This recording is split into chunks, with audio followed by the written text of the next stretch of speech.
Yo, what's going on guys? HyperX here. Welcome back to another video for Tiny Tina's Wonderlands, and today I want to talk about a few more things you need to know about this game. If you guys caught our videos yesterday, you'll know we've recently had a chance to go hands-on with a demo build. The game is a lot of fun if you like Borderlands and you like D&D. This is basically the combination of both. And in the demo, we of course only got a chance to test out a few things, but there is definitely more stuff coming to the game. So if you guys are excited for this, a like would be super appreciated. Comment down below, let me know what you guys think of it from what you've seen so far.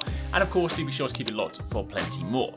So, to begin with, the first thing we're talking about is the multi-class system. Of course, in the demo, you would have seen that we only have one skill tree to mess around with, but that is only part of the picture.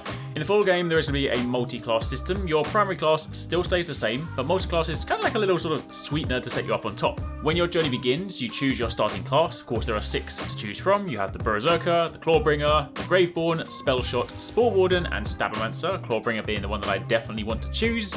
But as you grow stronger, you gain access to the multi-class system and a new secondary class slot. This then basically opens up a lot of the sort of unique character build opportunities that you're familiar with in this kind of franchise. Of course, in Borderlands, we also know like specking between different trees to sort of give you interesting builds. That is effectively what they want to do this time, but the multi-class system allows you to combine elements of 2 different classes. It's kind of like Guild Wars 1, where you can actually choose 2 different classes and get some really crazy combos. I like that system a lot. Each of the classes is defined by a class feat, 2 iconic action skills, and a skill tree loaded with passive abilities. So of course, once you unlock this, class feats are your always on passive effects, including unique increases to damage output or having trusty companions, different things like that. So these are equally powerful when they belong to your primary or your secondary class. So you may want to choose these depending on your passives to really give you some interesting combinations. For example, if you opt to say take like the Clawbringer, the Graveborn, or the Spore Warden, then you can actually take both the companions and have them fighting by your side. So if you really want to be a pet master, you definitely have that. You also have your chosen action skills,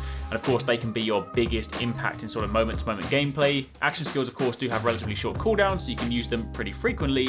And of course through time, when you have your multi-class setup, you'll actually have 4 of these to choose from between your 2 multi-class sections. And then of course finally you have all the different options in your skill tree to sort of increase power over time. So of course whether these be damage increases, kill skills, other things like that.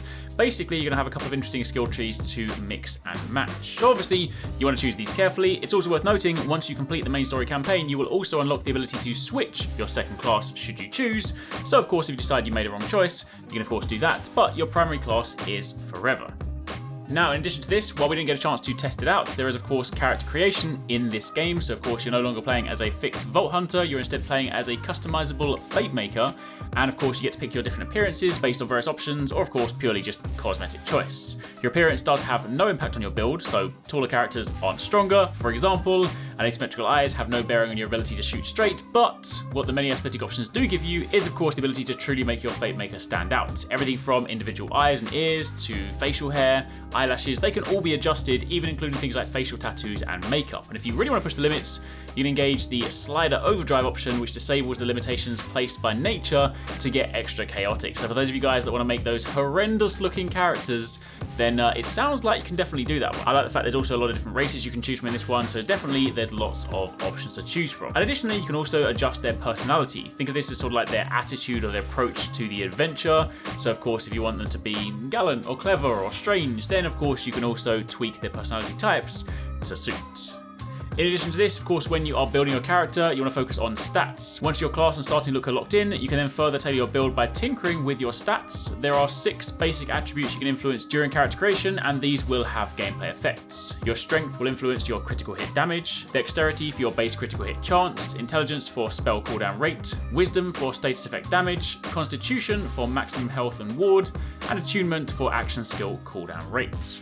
Of course, on top of this, alongside your action skills and your fun melee and gun abilities, you have spellcasting. Spellcasting is a big portion of this game. They're basically like grenades in Tiny Tina's Wonderlands. They are things that you'll use relatively frequently, and of course you'll be swapping these out, and they come in a variety of different exciting forms. When bullets just aren't enough to fell your foes, you basically want to dash magic in their face. Spells are of course a great way to damage your enemies. They have relatively short cooldowns, and of course that means they go nicely alongside your different action skills. Any class can equip any spell that drops as a piece of loot, and that means you can feel free to swap them and work out which ones are best for your loadouts. They also have varying properties, wildly varying properties. Even when they're the same basic type, such as a fireball, magic missile, or summon hydra, you might find that, say, some spells have multiple charges, some allow for continuous casting, some of them will even reset on critical hits, so you really can fine-tune these to match your build. And then finally, for of course those of you that want to play in co-op, the game also does have co-op loot modes in the exact same way as Borderlands 3. There are 2 modes to choose from. You can either take instance loot, so nobody can steal your loot, or you can play the old school way, where whatever you see is first come, first serve. So for the loot goblins out there, I used to be a loot goblin, I'm not gonna lie. Back in my Warcraft days, I used to go invisible, run to the chests, steal the loot. I'm a reformed guy now, alright? But I still like to play instance because then it means that everything I see is for me.